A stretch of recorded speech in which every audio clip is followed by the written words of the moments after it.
Assalamualaikum warahmatullahi wabarakatuh. Shalom, swastiastu, salam kebajikan, tabipun. Perkenalkan, nama saya Herman Wahid Nurwahid dengan NPM 25741017. Di sini saya akan menjelaskan materi dari mata kuliah Bahasa Indonesia dengan judul Struktur Kaidah Karya Tulis Ilmiah. Pertama, ada peta materi yang saya akan sampaikan. Terdapat 6 topik utama. Yang pertama ada pengertian dan karakteristik KTI, yang kedua ada jenis struktur KTI, dan ketiga ada kaidah penulisan, keempat kaidah pembahasan, dan 5 etika plagiarisme, dan keenam tips dan tool. Nah, pengertian karakteristik KTI. Apa itu KTI? KTI adalah tulisan yang membahas masalah berdasarkan penyelidikan, pengamatan, dan pengumpulan data, disusun secara sistematis, objektif, logis, dan berbasis rujukan terpercaya. Objektif, bebas opini subjektif, berbasis data valid. Sistematis, struktur baku pendahuluan sampai dengan kesimpulan. Logis, koherensi kuat tanpa kontraksi. Replikatif, mote itu dapat diulang penelitian lain. Bahasa baku, gunakan PUBI atau impersonal denotatif. Yang 6 ada citasi atau akurat, cantumkan semua plagiarisme. Jenis-jenis dan struktur KTI yang pertama seperti tugas akhir atau TA, itu proyek terapan PKL atau magang. Solusi masalahnya nyata atau industri, gelar ahli media D3 dan D4. Dalam tugas akhir atau TA terdapat ada bab 1 pendahuluan, gambaran umum, metode, hasil, dan kesimpulan.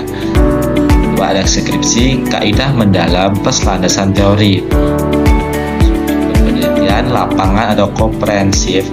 Nah, ini sangat dibutuhkan sebagai tugas akhir untuk mendapatkan gelar sarjana atau sarjana terapan S1 dan D4. Nah, di dalam skripsi biasanya terdapat bab 1 pendahuluan, kajian, teori, metode, hasil, kesimpulan.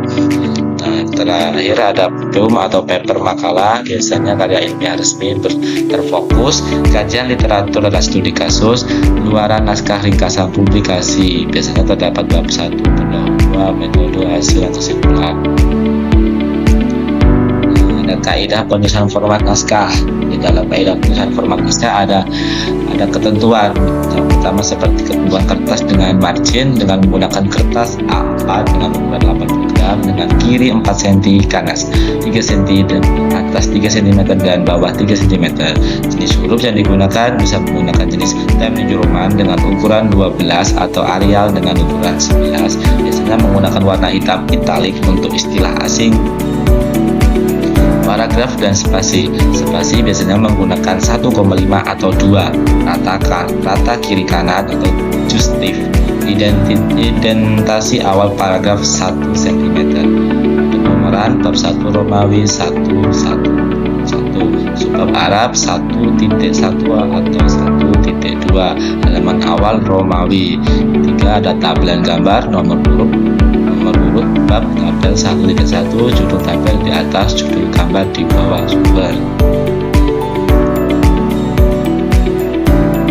Kaidah kebahasan atau sistem citasi. Ada 4 prinsip kaidah kebahasan. Yang pertama ada impersonal, kalimat efektif, denotatif, kata baku atau KBBI. Sistem citasi utama ada apa 7 tahun, IEE, Vancouver, dan Chicago. Etika penulisan dan plagiarisme. Plagiarisme teratur dalam peraturan Permendiknas nomor 11 tahun 2010. Tindakan mengutip sebagian atau seluruh karya orang lain, baik sengaja maupun tidak, tanpa menyatakan sumber secara tepat dan memadai. Jenis plagiarisme bisa langsung atau seperti copy, paste, persis tanpa kutipan dan sumber. Kedua, ada mosaik, gabung frasa dari berbagai sumber tanpa sitasi.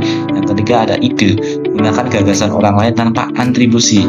Keempat, ada self plagiarisme, gunakan ulang karya sendiri tanpa menyatakan pernah terbit.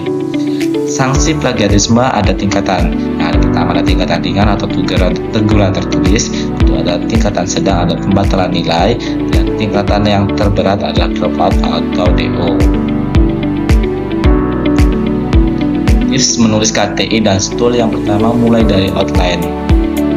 Buat kerangka detail setiap bab menggunakan template instansi sejak awal. Tulis cepat, revisi tajam. Tuangkan semua ide revisi, perbaikan tata bahasa alur. Gunakan visualisasi ringkasan data kompleks dengan grafik atau tabel, nomor, judul, sumber narasi.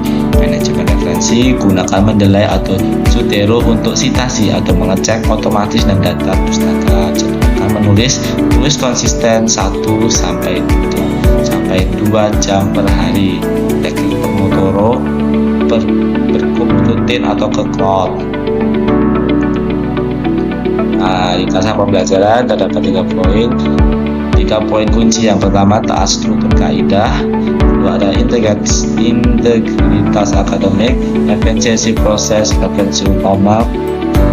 Permendiknas RI nomor 17 tahun 2010, PUBI dan KBBI dari Kemendikbud, buku panduan KTI Polina atau edisi terakhir, modul pelatihan KTI Kemendikbud. Sekian presentasi yang dapat saya sampaikan. Wassalamualaikum warahmatullahi wabarakatuh.